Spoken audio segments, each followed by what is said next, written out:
आदिलपुर में दरस को कम कंदड़ पोरियत अब्दुल कादिर मलिक कैंसर के मर्ज़ में मुब्तला थी वियो आहे, जंहिं पारां आला इख्तियारनि खां इलाज में मदद की अपील कई वई आहे। रिपोर्ट के वाहे माजिद अली कलवड़। जी नाज़रीन, असीं इन वक़्तु मौजूद आहियूं आदिलपुर के मलिक मोहल्ला में, जिते अब्दुल कादिर मलिक जो दर्ज को कम करे पंहिंजे घर जो गुज़र सफ़र कंदो हुयो ऐं गुज़िरियल केतिरनि ई सालनि खां ही कैंसर समेत मुख़्तलिफ़ बीमार में मुब्तला आहे, जंहिं सबबु हिन जे घर जो गुज़र सफ़र आहे उहो ॾाढो ॾुखियो थी वियो आहे। हिन वक़्तु उहो ज़िंदगी ऐं मौत जी ॿिनि वाटुनि ते बीठल आहे ऐं उन खां सवाइ हिन जे जेको घर जो गुज़र सफ़र आहे ॾाढो ॾुखियो थी वियो आहे। हिन जी जेका घरवारी आहे, हिन जे घर में पियल जेका बि रोक रक़म हुई ऐं जेको बि घर में आला तीला हुआ उहे विकिरो करे हिन जो इलाजु कराए पई, मगर हिन वक़्तु ताईं हिन जे इलाज लाइ इलाही केतिरनि ई लखनि रुपयनि जी ज़रूरत आहे, जंहिं सबबु हीउ वीचारो ज़िंदगी ऐं मौत जी ॿिनि वाटुनि ते बीठल आहे। हिन वक़्तु आदिलपुर समेत ज़िले घोटकी जा साथी समाजी अॻुवाण हिन वक़्तु पहुता आहिनि। अचो त मौजूदु साथी समाजी अॻुवाणनि ऐं अब्दुल कादिर मलिक सां ऐं मौजूदु हिन जे घर भातियुनि सां ॻाल्हि ॿोल कयो, वधीक जो छा चवणु आहे। अलाए केतिरनि सालनि खां मां पियो आहियां हिन बिस्तरे ते, जेको घर जो सामान हुयो घरो घाट सॼो ॾेई वठी बीठो आहियां।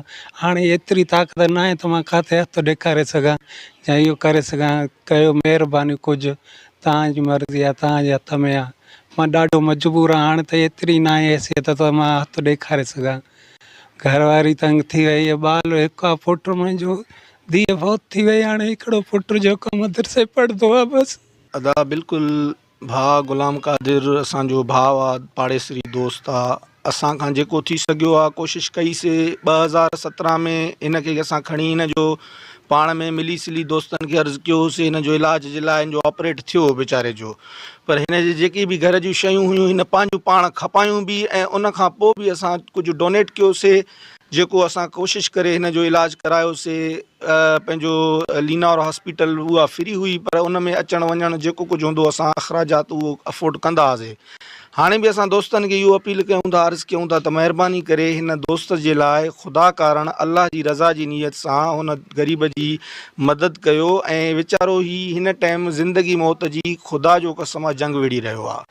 कुझु बि न आहे हिन जे घर में, खाइण पीअण त अलॻि मसइलो आहे, उहो ठीकु आहे, अलाह पाक जी महिरबानी आहे, पाड़ो ओड़े सां को रोहाणी वठी बि खाए थो, पर हिन जो हिन टाइम घर जो वॾो ऐं नंढो पाण आहे, हिन जो को वली वारिस कोन्हे। ख़ुदा कारण हिकिड़ो पंहिंजो घर जो भाती सम्झी करे, ख़ुदा कारण ॿिया दोस्त पंहिंजो हिकिड़ो दर्द सम्झी करे सभिनी खे, मिनिस्टरनि खे, MPA MNA जेके असांजा चूंडियल नुमाइंदा आहिनि, सभिनी खे अर्ज़ु आहे त ख़ुदा कारण हिन जी मदद कयो। हीउ वीचारो वाक़ई परेशान आहे, हीउ वाक़ई बीमार आहे, हिन खे ब्रेन ट्यूमर आहे ऐं हिन खे जेको आहे सो ब्रेन ट्यूमर खां अलावा जेको आहे हिन खे हार्ट जो मसइलो आहे ऐं उन खां बाद में लीवर हिन जो इन्फेक्टेड आहे, खोड़ मसइला नी। मलिक साहब एतिरो बीमार आहे जंहिंजी हद न आहे, हाणे उथी वेही बि नथो सघे।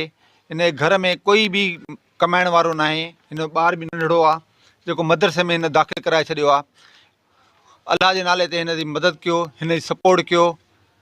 जेके बि आदिलपुर जा माण्हू आहियो, हिननि खे घोटकी वारनि खे, जेके ओड़े पाड़े जा माण्हू आहिनि, सभिनीनि खे अर्ज़ु आहे त हिन असांजे दोस्त जी, असांजे यार जी मदद कयो।